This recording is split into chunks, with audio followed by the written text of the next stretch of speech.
ભાગવત એટલે ભગવાનને સાંભળવાનો અવસર, ભગવાનને સમજવાનો અવસર, ભગવાનને પામવાનો અવસર.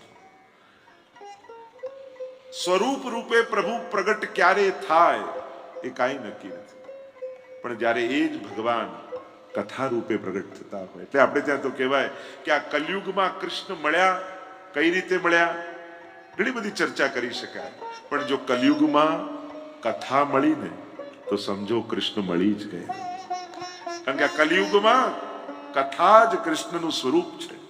અને ભાગવતજીમાં એવી કઈ કથા કહેવામાં આવે છે કે જ્યારે ભગવાન સ્વધામ પધારી રહ્યા છે અને ત્યારે ઉદ્ધવજી કહે છે કે જ્યારે આ પ્રગટ રૂપે આ ભૂતલ પર ન બિરાજતા હો ત્યારે આપનો અનુભવ અમને કેમ થાય?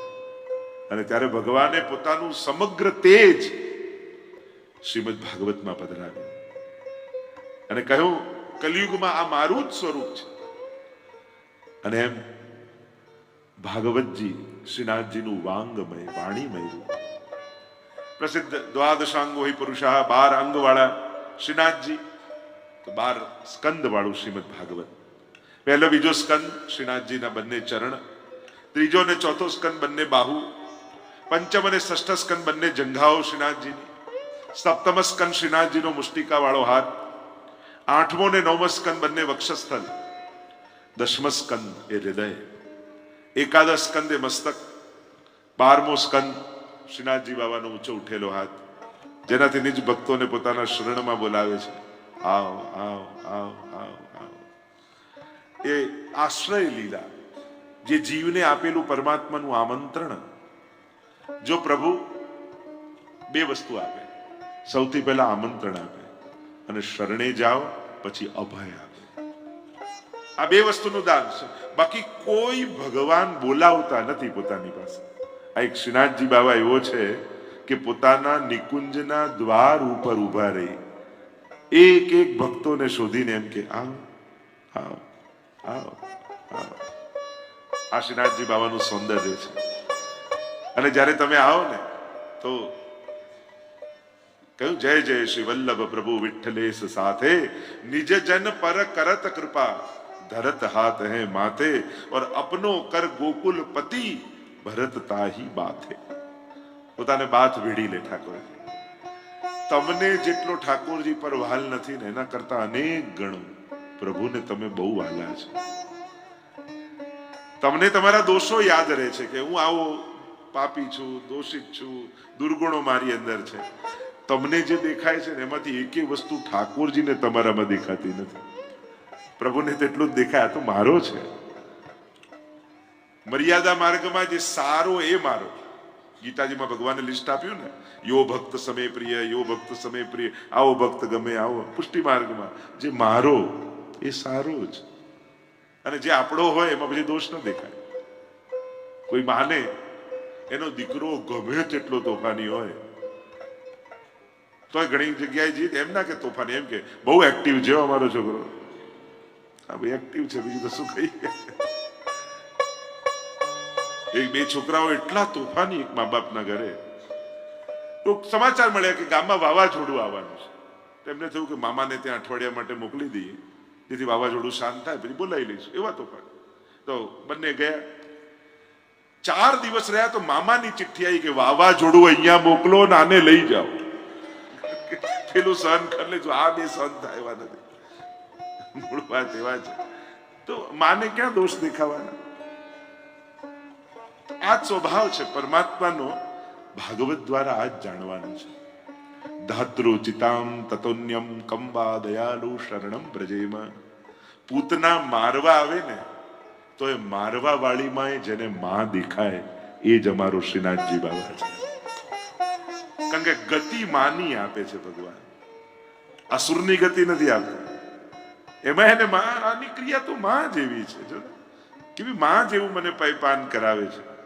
એ વિષ લગાડ્યું એ તો ભગવાન ભૂલી જાય, દેખાય નહીં. એટલે તો આંખો બંધ કરી લીધી ને કે આ બધું વિષ મારે નથી જોવું. મારે તો એની જે ક્રિયા માની છે એવી ગતિ એને આપી છે. આજ શ્રીનાથજી બાબાની કરુણા ભાગવતમાં આપણે અનુભવવાની. ભાગવત સાંભળ્યા પછી એક કામ બહુ મોટું થાય, ભગવાન પ્રત્યેનો ભય જતો રહે. જે ઠાકોરજીના નામે આપણે ડરેલા હોઈએ ને એ ભય નીકળી જાય. મેં તો ઘણા ઘણાને જો જે હવે બીક નથી લાગતી હો ઠાકોરજી. પહેલા તો સેવા પધરાવતા ડર લાગતો ને, બ્રહ્મ સમન લેતા ડર લાગતો ને, પુષ્ટાવતા ડર લાગતો ને, સકડી ભોગ ધરતા ડર, બધામાં ડર. અરે ભગવાન તો આનંદ રૂપ છે, એ દોષ જોવા થોડી બેઠો છે. પ્રભુ તો કેટલા કોમળ સ્વભાવ વાળા છે. અરે કદાચ દૂધમાં ખાંડ નાખવાનું ભૂલી ગયા, ઘરના લોકો ગુસ્સો કરશે, ઠાકોરજી ક્યારે નહીં કરે. એ તો એમ જ તારો હાથ લાગ્યો ને એટલો મીઠો છે ને, મને તો એમાં જ એની મધુરતાનો અહેસાસ થાય.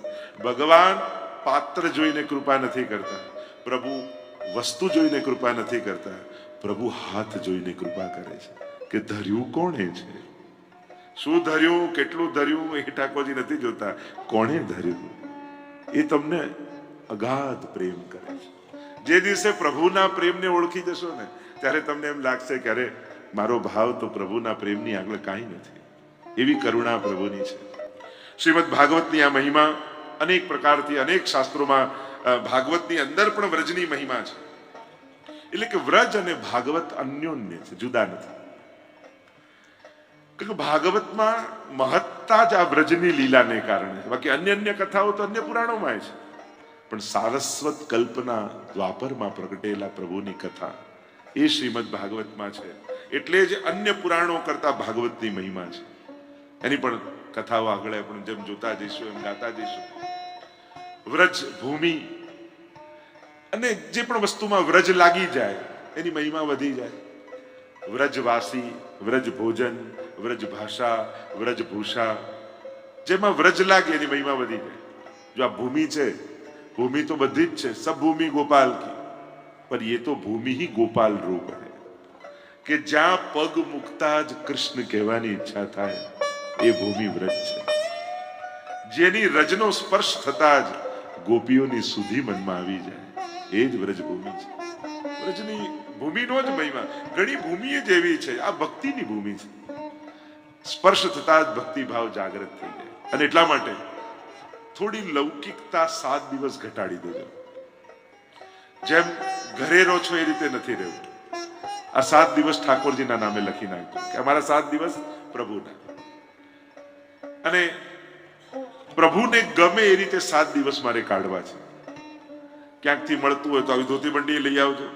આ ઠંડી છે એટલે મારો આગ્રહ નથી, પણ આનંદ આવશે. વ્રજવાસી બનીને ફરશો ને તો જે મળશે એ રાધે રાધે. ઘણા તો પગે લાગીને જશે તમને, ખાલી આ કપડા પહેર્યા હશે ને તોય. વિચાર કરો, એક ખાલી ઉપરનું વસ્ત્ર પહેરવાથી લોકો પગે લાગતા હોય તો વ્યક્તિત્વ બદલી નાખવાથી ખરેખર આદરણીય ન થઈ જાય, સન્માનનીય ન થઈ જાય. એક વસ્ત્ર બદલવાથી આદર મળતો હોય, જ્યારે વ્યક્તિત્વ બદલતો. આ 7 દિવસ ઠાકોરજીના વ્રજવાસી બનીને મુખમાં શ્રી કૃષ્ણ શરણમ મમ, શ્રી કૃષ્ણ શરણમ મમ, અખંડ જપ આપણો ચાલતો જ રહેવો જોઈએ. કોઈ ચેક કરવાનું નથી તમે લીધું કે નહીં. તમારે તમારી જાતને ભક્ત બનીને 7 દિવસ જો ગામમાં તો એક વ્યક્તિ બનીને રહીએ, લોકોએ આપેલા લેબલો, એ પદવી હોય, પોસ્ટ હોય, બિઝનેસ હોય, એનાથી આપણને ઓળખતા હોય. અહીંયા એક ભક્ત તરીકે આપણી ઓળખાણ થઈ જાય. 7 દિવસ હું એક વૈષ્ણવ છું, એક વ્રજ ભક્ત છું, કૃષ્ણનો ભક્ત છું, કૃષ્ણનો પ્રેમ પામવા હું આવ્યો છું, કૃષ્ણને મળવા આવ્યો છું એના ઘરે. અને એટલા માટે સતત શ્રી કૃષ્ણ શરણમ મમ, શ્રી કૃષ્ણ શરણમ. બને એટલું ભગવત નામ લેજો, જેટલું ભગવત નામ લેવાય. સાથે સાથે જેને કાર્ય કરવું ગમતું હોય તો કાર્યકર્તાઓ જોડે થોડી વ્યવસ્થામાં આવી જતું. જો આ કોઈ આપણે કોઈ આમ ટૂર ઉપાડી હોય ને એવું નથી. આપણે બધા ભેગા મળી વ્રજ યાત્રા કરવા આવ્યા છીએ. કોઈ આયોજક નથી, કોઈ વ્યવસ્થાપક નથી, કોઈ ટૂર ટ્રાવેલ નથી. આ તો એક અનુકૂળતા બધાને રહે એટલે સાથે મળી આપણે ભેગા થઈને આવ્યા છે. એટલે એ જ રીતે આપણે બધા રહીશું કે આપણે બધા જ કાર્યકર્તા છીએ, આપણે બધા જ એક ભાગ છીએ આ આયોજનના, અને આપણે બધા સહભાગી બની પોતપોતાની વ્યવસ્થાને જાણી અને ઉત્તમ રીતે વ્યવસ્થા કરતા રહીએ તો આપણે બધા આનંદ માણી શકીશું. એટલે અહીંયા ભાવ લેવા આવ્યા હોઈએ ત્યારે બહાર બનીને નહીં રહેવું. એટલે આપણે બધા જ કાર્યકર્તાઓ છે અહીંયા વ્રજની ભૂમિમાં, બધા જ વિશેષ છે. તો પ્રભુમાં એટલે કે અહીંયા વ્રજવાસીઓ બોલતા હોય કે પ્રોગ્રામ બનતે હૈ, બિગડતે હૈ, पर व्रज में वही आते हैं जिसे व्रजेश बुलाते हैं. તો વ્રજવાસ ઠાકોરજી બોલાવે એ જ વ્રજની ભૂમિમાં આવી શકે. અને આપણે બધા અહીંયા છીએ તો બસ આ ભૂમિને, આ સમયને, આ ક્ષણને માણજો, અનુભવજો. એક એક સ્થળોમાં રોજ જવાના છીએ. કાલે યમુનાજી, તો યમુનાજીનો આનંદ માણજો. જે યમુનાષ્ટક આદિમાં વર્ણન છે, કથાઓમાં સાંભળ્યું હોય, એના દર્શન કરવાના પ્રયાસ કરજો.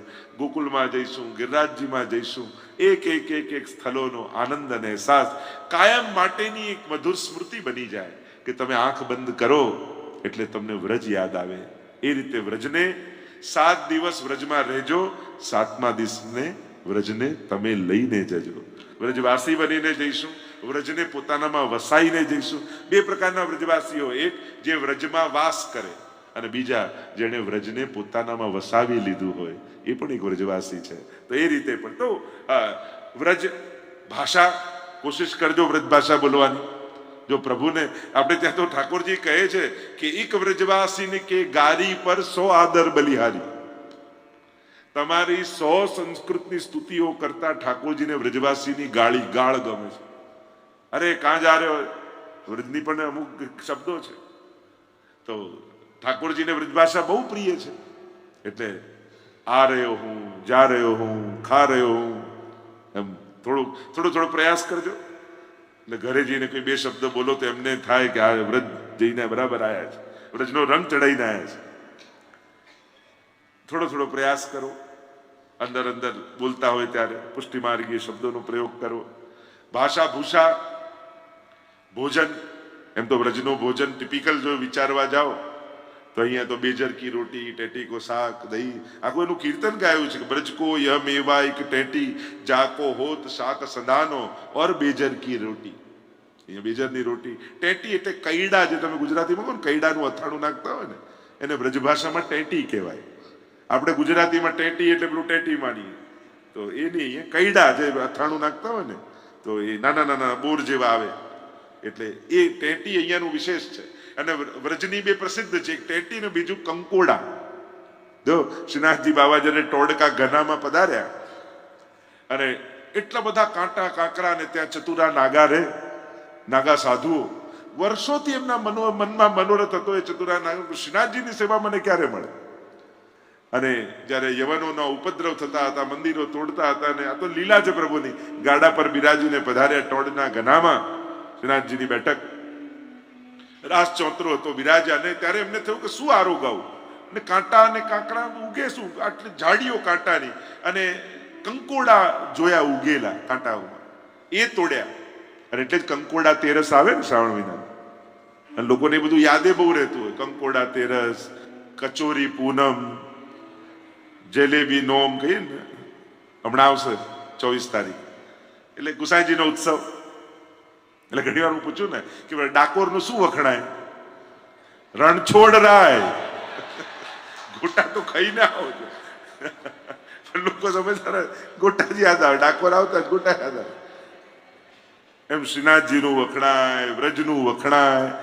વાંધો નહીં, આનંદ કરજો. એમ તો કરાવશે જ બધા રોજ વિવિધ પ્રકારની સામગ્રીઓ દ્વારા, પણ આપણે ઠાકોરજીને આનંદ કરાવવાનો છે. એટલે જલેબી ઉત્સવનો દિવસ આવશે ત્યારે નંદગાંવની ત્યાં 5 સરોવર, અને ત્યાં નંદ મહોત્સવ કરીશું ઠાકોરજીનો, જલેબી ઉત્સવ કરીશું, અને બધા વૈષ્ણવને મહાપ્રસાદ જલેબીનો લેવડાવીશું. આ બધા ઉત્સવો કરવાના છે, આનંદ લેવાના. તો વ્રજ ભોજન, વ્રજ ભાષા, વ્રજ ભૂષા, વ્રજવાસી, વ્રજભૂમિ, જ્યાં જ્યાં વ્રજ લાગે એનો મહિમા બદલાઈ જાય. આપણી દ્રષ્ટિ એના પ્રત્યે અલૌકિક થઈ જાય. એવો વ્રજનો મહિમા આપણે ત્યાં ગવાયો છે. પ્રવેશ કરીએ ભાગવતના મહાત્મ્યની કથામાં. 6 અધ્યાયમાં મહાત્મ્યનું વર્ણન કરવામાં આવતું હોય છે. એવી પ્રણાલિકા અને પરંપરા આપણે ત્યાં છે. પદ્મ પુરાણને અંતર્ગત આ 6 અધ્યાયમાં મહાત્મ્યની કથા છે. 6 અધ્યાય એટલા માટે કે પરમાત્માની કથા છે. ભગવાન એને જ કહેવાય જે 6 ગુણ વાળા હોય: ઐશ્વર્ય, વીર્ય, યશસ્વી, જ્ઞાન, વૈરાગ્ય. અને મહાત્મ્ય 6 અધ્યાયમાં શ્રીમદ ભાગવતની શું મહત્તા છે એ વર્ણન કરવામાં આવે. કારણ કે મહત્તા ન હોય ને મનમાં એ પ્રત્યેની, તો અહોભાવ પણ પેદા ન થાય, એના વિનિયોગની પણ ખબર ન પડે, અને ક્યાંક ઉલટાનો દુરુપયોગ કરી દઈએ અને સાધારણ સમજી લઈએ. એટલે જ આપણે ત્યાં કહીએ ને, પ્રભુની મહત્તા માનીને સેવા કરવી. સ્નેહ તો હોય, ભાવના તો હોય, પણ સેવકાનામ યથા લોકે વ્યવહાર પ્રસિદ્ધ હતી. સર્વદા સર્વ ભાવે, ભાવના કઈ ઠાકોરજી પ્રત્યે? સર્વ ભાવે પ્રભુને ભજો. જેટલા ભાવ તમારી ભીતર છે બધા ભાવે ભજો, પણ વ્યવહાર એવો નહીં કરો. વ્યવહાર તો સેવકા નામ યથા લોકે વ્યવહાર પ્રસિદ્ધ. વ્યવહાર તો સ્વામી સેવકનો જ રાખો. એટલે ભાવને જ્યારે એ દશા આવે ત્યારે જુદી વાત છે, પણ બાકી દેહ બુદ્ધિ છે ત્યાં સુધી તો સ્વામી છે મારો, હું એનો દાસ છું. અને એટલે જ આપણે ત્યાં અન્ય સંપ્રદાયોમાં યા ઘણી જગ્યાએ દીક્ષા લે તો એના નામ ફેરવી નાખે. આજે જે વૈષ્ણવ બ્રહ્મ સમાજ લેતા હતા કે જે કુછ કઈ નામ હવે શું રાખવું? મેં કહું દાસના નામ ના હોય, દાસના તો કામ જ હોય. કારણ કે કોઈક નામ આપો તો પાછા એ નામ સાથે જોડાઈ દઈએ. દાસ બનવું એટલે બધા નામોથી મુક્ત થઈ જવું, પ્રભુના ખાસ થઈ જવું. દાસને કોઈ નામ દાસ છે, બસ એ દાસપણું પામવું, સર્વ નામમાંથી મુક્ત થવું, એ જ તો ભક્તિ માર્ગની પરમ સિદ્ધિ છે. અમે તો કાંઈ દાસ છીએ પ્રભુના. વૈષ્ણવ હંમેશા એમ જ કહે, કોઈને ઘણી વાર તો ભગવતી વૈષ્ણવને પૂછે તમારું નામ, બસ પ્રભુના દાસ છીએ, એ જ અમારું નામ છે. દાસ બનવું એનાથી મોટી સિદ્ધિ કોઈ નથી. તો ભાવ બધા મનમાં ભાવ. એટલે જ મહત્તા મહાત્મ્ય કયું 6 અધ્યાયમાં. તમારું 4 વર્ષનું બાળક હોય, એક હાથમાં સોનાની લગડી રાખો, એક હાથમાં ચોકલેટ રાખો, તે શું લેશે? શું લે? હવે તમારી સામે કોઈ આ બંને રાખે છે તો તમારા અને એનામાં ફેર શું છે? કેમ તમે સોનું પસંદ કર્યું ને ચોકલેટ નહીં? કે તમને ખબર છે કે આ સોનામાંથી તો હજારો ચોકલેટ આવી જશે, પણ પેલાને જે આકર્ષણ છે એના માટે મહત્તા એની છે.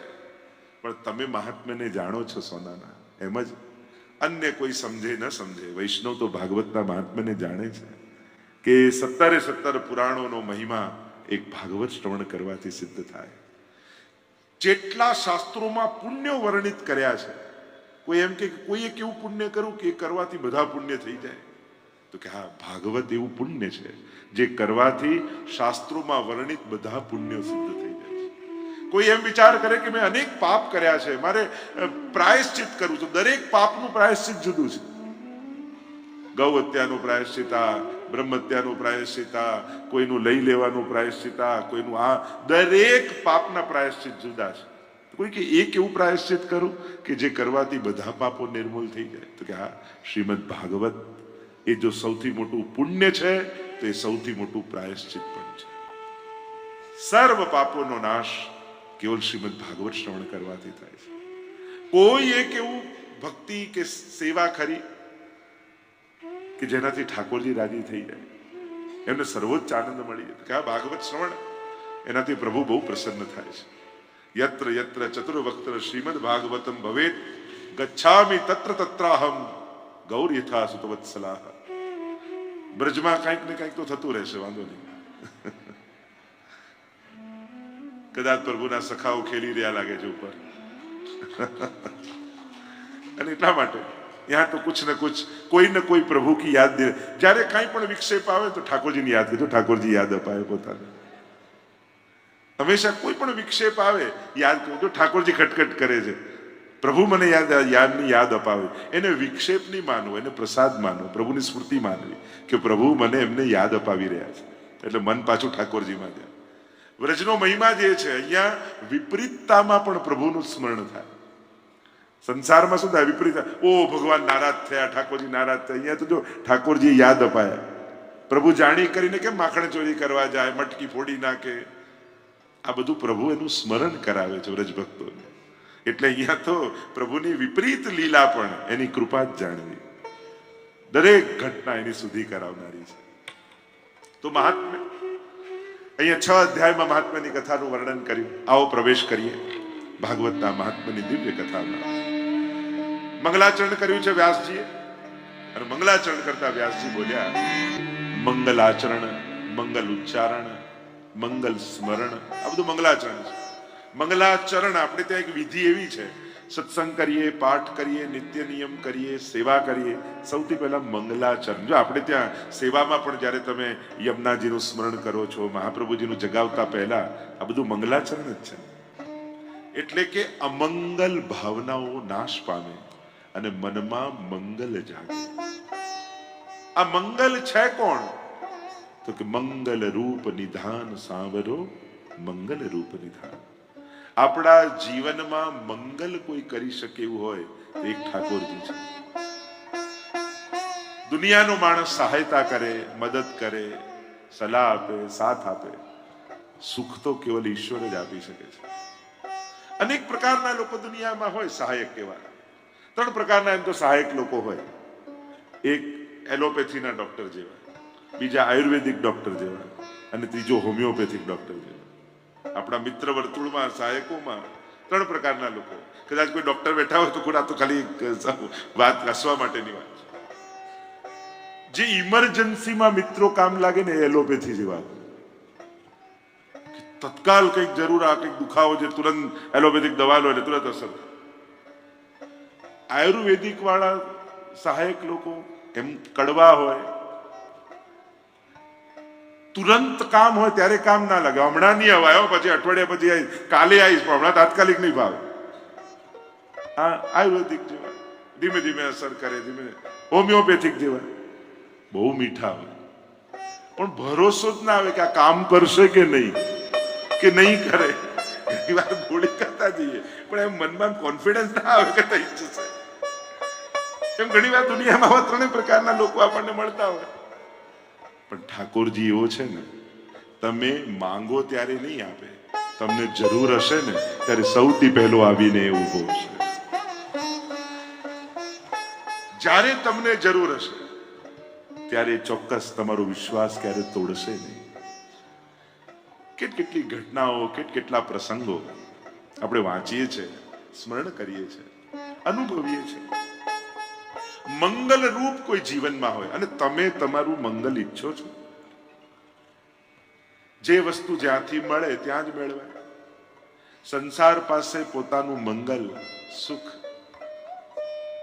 ઈચ્છશો તો મળવાનું નથી, કારણ કે એ આપી શકે એમ નથી. એની ઈચ્છા નથી એમ નહીં, એ અસમર્થ છે.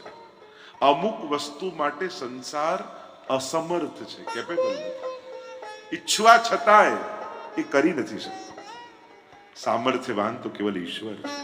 એટલે જ મહાપ્રભુજી આજ્ઞા કરે ને, પ્રભુ સર્વ સમર્થો હિ તતો નિશ્ચિતતા વ્રજે.